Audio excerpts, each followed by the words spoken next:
আপনারা হয়তো অনেকে মনে করছেন যে হিজবুত তৌহিদ খালি মানবতার কথা বলে। হিজবুত তৌহিদ খুব মানবতাবাদী সংগঠন। যতই গালাগালি করি, যতই মিথ্যাচার করি, কিছু কইব না। হিজবুত তৌহিদ ভেজিটেবল নাকি? হিজবুত তৌহিদের উত্থাপিত বক্তব্য যদি জাতি মেনে নেয়, অর্থাৎ হিজবুত তৌহিদ যদি কোনোদিন রাষ্ট্র পরিচালনার দায়িত্ব পালন করার সুযোগ পায়, তাহলে আপনাদের উপরে যারা এতদিন হামলা করেছে, উস্কানিমূলক কথা বলেছে, তাদের বিষয়টি আপনারা কিভাবে ডিল করবেন? আপনারা হয়তো অনেকে মনে করছেন যে হিজবুত তৌহিদ খালি মানবতার কথা বলে। হিজবুত তৌহিদ খুব মানবতাবাদী সংগঠন। যতই গালাগালি করি, যতই মিথ্যাচার করি, কিছু কইব না। হিজবুত তৌহিদ ভেজিটেবল নাকি? হ্যাঁ, কি মনে করেন? আমার রাসূলের মতো ক্ষমাশীল, দয়াময়, যাকে আল্লাহ নিজের টাইটেল দিয়েছেন রাউফুর রহিম, সে রাসূলের উপর নিপীড়ন করার পর 13 বছর অত্যাচার, তিনি ভুলে গেছেন মক্কা বিজয়ের 13 বছর না তো আরো তো তারা মদিনায় এসে অ্যাটাক করছে, অনেক সাহাবীদেরকে শহীদ করছে, নিজের চাচাকে টুকরা টুকরা কলজা খাইছে। সেই কুরাইশদেরকে, সেই মক্কার লোকদেরকে তিনি ক্ষমা করে দিয়েছেন। তাহলে এত বড় ক্ষমাশীল। তাহলে আপনি আবার হিজবুত তৌহিদের বিরুদ্ধে যত পারেন প্রপাগান্ডা করেন, মিথ্যাচার করেন, গুজব রটনা করেন, সব মাফ না। এত সাফ কথা নাই।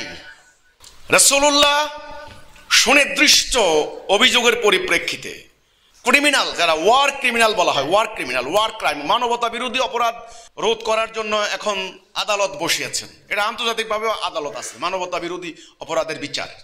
আজকে যারা অনর্থক অহেতুকভাবে হিজবুত তৌহিদের বিরুদ্ধে মিথ্যাচার করছেন, প্রপাগান্ডা করছেন, তারা যদি সময়ের পরিপ্রেক্ষিতে তওবা করেন, নিজেদের ভুল বুঝতে পারেন, নিজেরা মনে করেন যে আমরা ভুল করেছি, তওবাকারীদেরকে আল্লাহ পর্যন্ত ক্ষমা করে দেন, আমরা কি, সেটা তখন দেখা যাবে। আর যারা কন্টিনিউ ষড়যন্ত্র করে যাবেন, মিথ্যাচার চালিয়ে যাবেন, বহু ভাইয়ের শাহাদাতের কারণ হবেন, মানবতা বিরোধী অপরাধ করবেন, যুদ্ধ অপরাধ করবেন, সেই ধরনের অপরাধীদেরকে তখন যেই পরিস্থিতিতে আল্লাহর হুকুমে, তখন যেই পরিস্থিতিতে যে শাস্তি দরকার, সেই শাস্তির আওতায় হিজবুত তৌহিদ আনবে ইনশাআল্লাহ।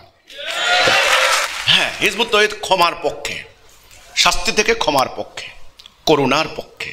হিজবুত তৌহিদ শত্রুতা নয়, বন্ধুত্বের পক্ষে, যেটার প্রমাণ আমার এলাকায় আমরা দেখিয়েছি। আমার 2টা ভাইকে হত্যা করেছে, মামলা হয়েছে, সেখানে আমরা 42টি উন্নয়ন প্রকল্প নিয়েছি। আমরা কিন্তু তাদের মতো শত্রুতা করিনি। কিন্তু যারা আমাদের মসজিদে এসে বলছে ভাই আমরা ভুল হয়ে গেছে, আমরা বুঝতে পারিনি, তাদেরকে আমরা ভাই বলে বুকে টেনে নিয়েছি। কিন্তু যারা এখনো ষড়যন্ত্র করছে, সেই মামলার অভিযুক্ত ব্যক্তিরা, তাদেরকে আমরাও তো নজরে রাখছি নাকি? কাজে ইনশাআল্লাহ যত সময়ে সেটার ফয়সালা হবে।